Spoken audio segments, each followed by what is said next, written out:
Hello, my name is Andrea and I'm a caregiver for my lovely mother. My mom is currently living with dementia, which is also known as memory loss. I use this channel to share tips, strategies, share my experiences that I gain each day along my caregiving journey. No 2 days are the same. Hence, I find it very, very important to build a community around caregiving. My channel is geared towards persons who are taking care of their loved ones. I love inviting others who wish to come on and share their caregiving experiences. Thanks again for watching, liking, sharing, subscribing, and leaving your comments.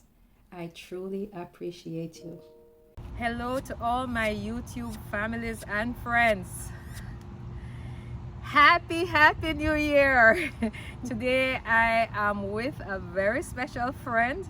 I brought her here just to share her caregiving experience in terms of being a parent, caregiving for a little young Missy. Petula, welcome to my channel.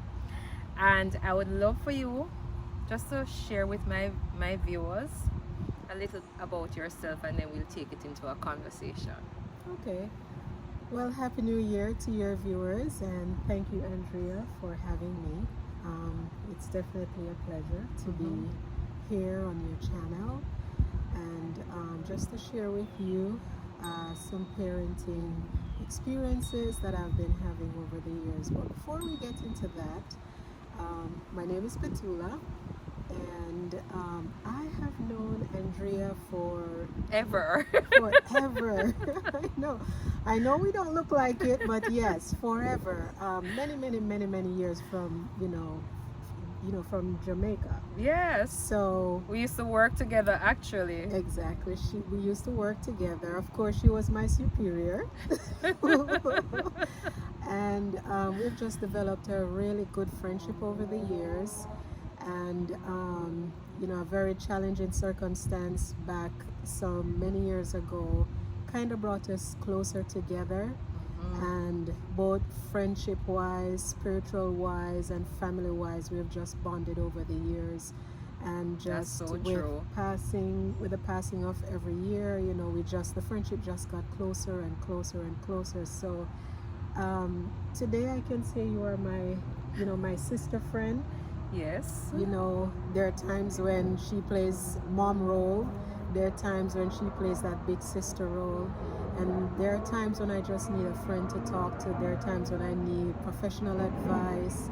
And she's a woman of many hats. So I just love and appreciate you. And so when she called upon me to do this, I'm like, okay, Andrea, for you? Yes. So yeah, I've been working with her. I've worked with her in the banking and mortgage industry for many years. And then I transitioned here to the United States, and we kept in touch.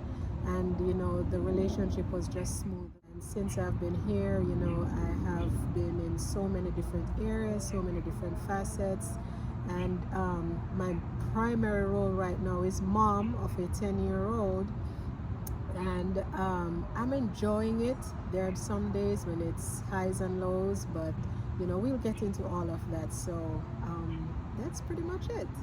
Okay. So Petula, I don't know how comfortable you are talking about an accident that almost left you paralyzed, and through the grace of God you are now healed. But I know that has something that has impacted you for years, and even into motherhood. I don't know how much you would love to share with us. Sure. So last week actually marked 18 or so years since I had a very devastating, life-changing event, a motor vehicle accident back in Jamaica. I was in the Montego Bay area, and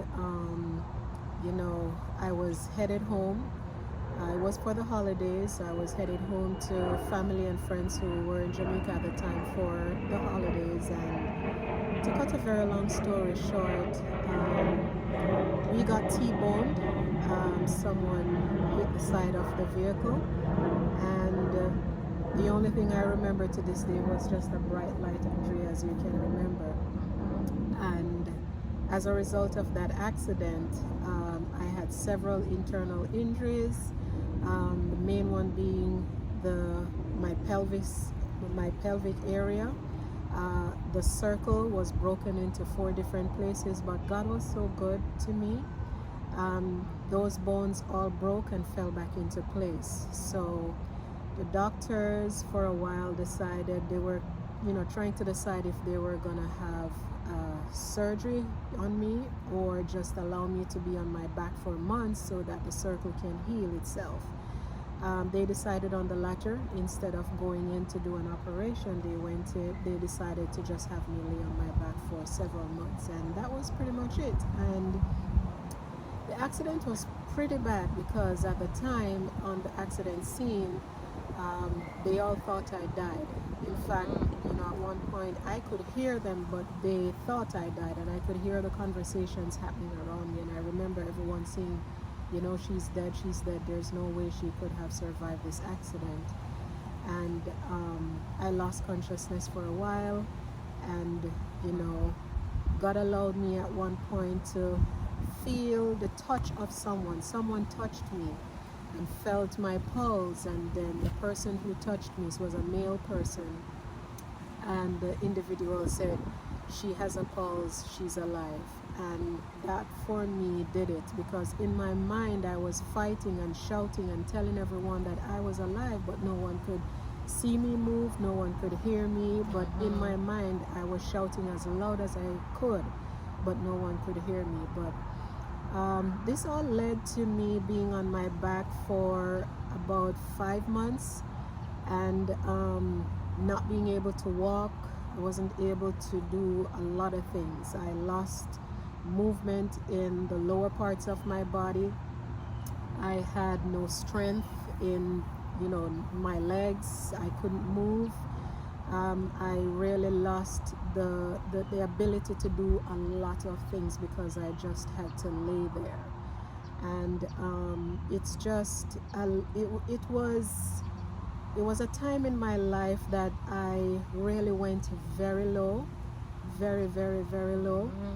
I remember my doctor saying to me, after time had passed, my doctor said to me, "Well, Petula, I'm not sure if you'll be able to have a child. And if by some miracle that you find yourself pregnant, wherever I am in the world," I'll never forget him. He said, "Wherever I am in the world, find me."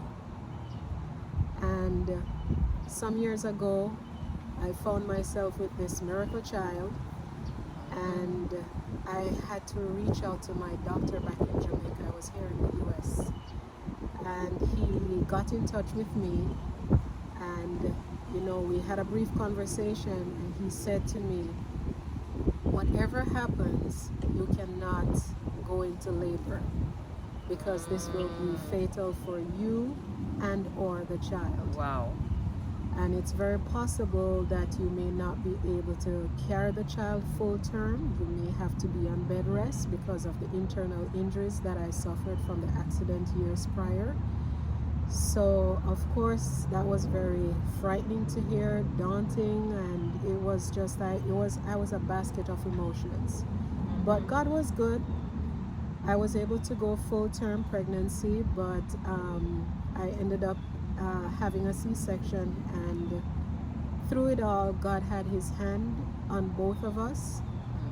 And today I can say I have a healthy girl. She's 10 years old, and God has been good to us, Andrea. Yes, and I sit here listening to you, Petula, and I remember the day I got that phone call, and somehow miraculously I was the person who Petula last spoke to and my number was on her phone, and some passerby on that accident scene actually picked up the phone. The phone was unlocked. They called my number to tell me that she's in an accident on the other end of the island. And I remember jumping on that phone, calling up my superior at work, my HR people at work, just to see how we could arrange for her to get back into Kingston, which is on the other end of the island. And hearing her talking about all of this has brought me back to that moment. And this is the first time I'm having this discussion with you since these 18 years, right? Yes. Wow. So Petula, now that you have this beautiful young lady, I noticed lately you have gone off into ministry, in the form of doing creative arts, sign language creative arts, right? And I see beautiful moments where both you and your daughter, you're wearing the same costume, you're doing different things, but the same performance in a different way. Has that gotten you and Maddie closer to each other? So that has helped me a whole lot. Sign language is something I learned when I was a little girl in Sunday school back home in Jamaica. My Sunday school teacher, I always like to give a little shout out to her, because she really touched my life in a really special way when she introduced that to us in Sunday school, Rosie Chung. And I really want to thank her for doing that, because that seed that was sown so many years ago blossomed, and it became a way in which I spoke with God, in ways that I felt no one could understand, So I learned it through worship. And for some years, after the accident, I had put a lot of things away because I just couldn't understand. I had a lot of questions and a lot of whys and conversations I had with God. But sometimes in our trials, when we look back, when we have gone through, we see the reason why He allowed some things to happen. And now that I have my daughter, it's something that I do when I'm worshiping, when I'm singing praise and worship to God. I can see she's watching me. She's trying to learn some of the signs, and God has been really good in the sense that the church that I attend, Pastor Ricky and Elaine at Pure Heart International, I am able to worship God through sign language there, and I've ministered to other churches doing sign language. My daughter, she dances, so oftentimes we will have a collaboration where I'm signing and she's dancing, so it has been like therapeutic for both of us. And I'm kind of just happy for that bond and that relationship, Andrea, because not often you get to do things with your little one that's of God. And so I'm just really grateful that my miracle child is not just, a tangible person, someone that you can look at and just see that she is, a miracle child, but we're doing things together in the body of Christ. So it's very therapeutic, and it's a bonding time for both of us. And there are times when I do things on my own, but it helps me when I'm caring for her. Sometimes there are questions I'm like, God, show me the way how to this. You have given me this child to raise up in this world, and as parents, out there, parenting does not come with a manual. It does not, there's no book on parenting. Right. So sometimes in my worship to God doing sign language, I just take everything to Him there. And, there are times when He will reveal things to me in that sense. Yes. So as a parent, we all go through challenges. We go through stages from, there were babies coming up, and now she's about to go into is puberty. Listen, Oh, she has been telling me she's a preteen from she's about 8 years old, and I'm okay. like, hold on, we're moving a little fast here. So, um, it's the stages with her has been really good in the sense that from she's my first and only child. So, I mean, as a baby, that was a different experience from when she became a toddler. And then she went into that phase where outside the toddler stage where she I'm independent, I can do everything all by myself, I don't need any help, mommy. And now she's like from 8, oh, I'm a preteen, she sees me putting on makeup, oh, can I get some of that lipstick, can my lips be like yours, mommy? I'm like, slow down, So, we're at the stage now where she has a lot of questions about what she sees happening in the world. And it's a very pivotal moment for me because, she's in school, she's seeing all these things, hearing all the things. At home we live a certain way. We are Christians, we go to church, we worship God, and then she's at school and then meeting friends from all walks of life. Not everyone goes to church, and everyone is from a different background. So I find that I have to go to God a lot with questions. When she asks questions, and to just get some clarity to make sure that I'm guiding her in the right way. There are times when it's very, very hard because she's a very brilliant girl, and sometimes they say kids who are very brilliant are sometimes the most challenging. So there are some highs and lows moments.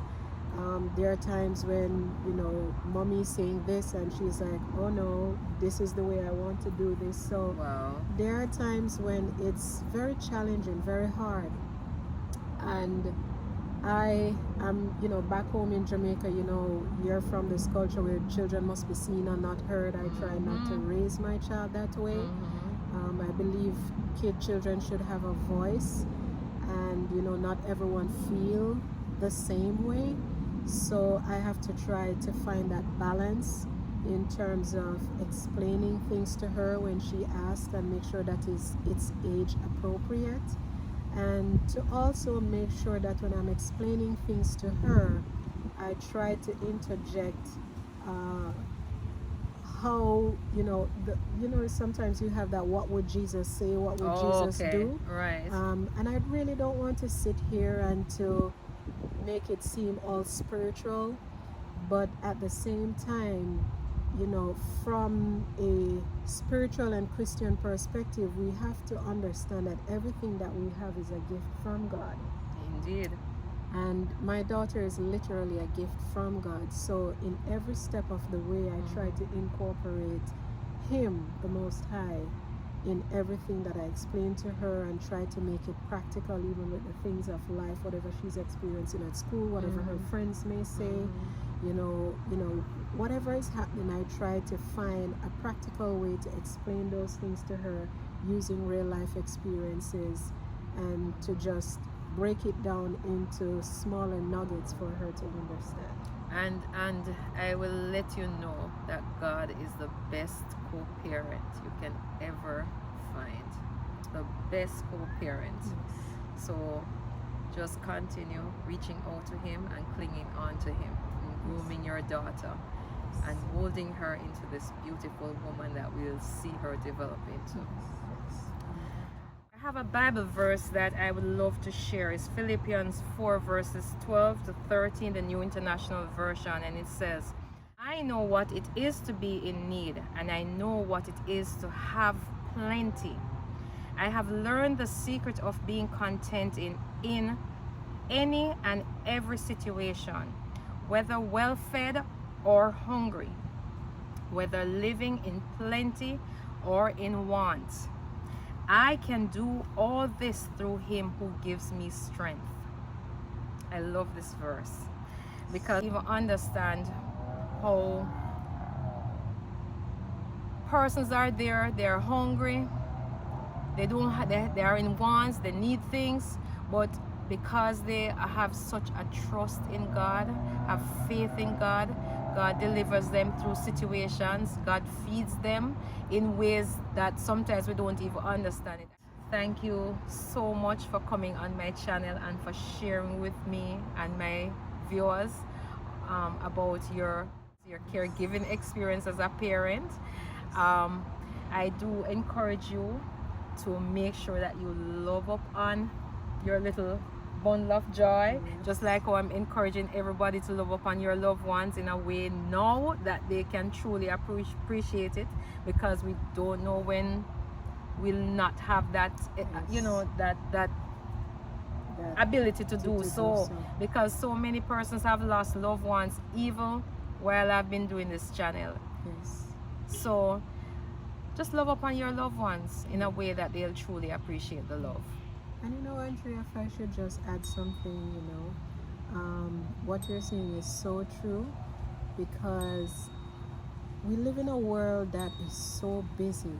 You know, we get up every day, we move along, it's work, it's school, it's getting things done, and it's like we're constantly moving, we're constantly going. A lot of times we don't stop to appreciate the things around us and the people around us and the creation that's around us. And you know, over the holiday, I just had the opportunity, you know, fortunately, you know, towards the end of the year, last year, 2024, you know, I was able to be at home for the holidays. And it was just such a good feeling to just slow down and chillax, as you say, and to just breathe and take in the moment, and to just love on your loved ones and your children and people you care for. And I find that when we slow things down a little bit and to appreciate the people around us and to love on the people we care for the children, sometimes we're taking care of our parents, the elderly, people who are in nursing homes, you know, you find that I see that you know, you get the best out of those individuals. Sometimes, you know, I have a few friends, and you know, they suffer from anxiety, and oh yes, that's one of the things that, you know, you have to find a way to just calm your spirit and to just stop and smell the roses, as you know, people would often say. And we just have to remember that if we should just keep going non-stop, your health is your wealth. I said that to a friend of mine yesterday. Your health is your wealth. And remember that as caregivers, as moms, and you know, if we're taking care of our parents, or even if it's a career and we're taking care of someone else's child or someone else's parent, you have to remember that you have to put that oxygen mask on first before you can help somebody else. So the way how I do it is through my worship with God. You may find it another way to just calm your spirit and to just slow down and smell the roses. You, Andrea, may find it a different way, and whoever is watching you may have a different way. But I encourage you all to just, at some point in time, whether it's daily or weekly or monthly, take that time to put your oxygen mask on and breathe and just take in the oxygen of life, because if you are not caring for yourself, you will not be able to give good quality care to the people that you love. Amen to that. Yes. Amen to that. Thanks, Petula. Yes. That was beautiful. Thanks for coming on my channel again. Yes, it took you some time to get here, but this was amazing. Yes. Thank you so much, and I do welcome you back. Absolutely. Absolutely. To all my viewers, I wish you all a beautiful rest of your day whenever you're watching this. A beautiful weekend if it's the weekend, and a beautiful start to the week if it's Monday or Sunday. Walk good. Love you. Goodbye. Bye.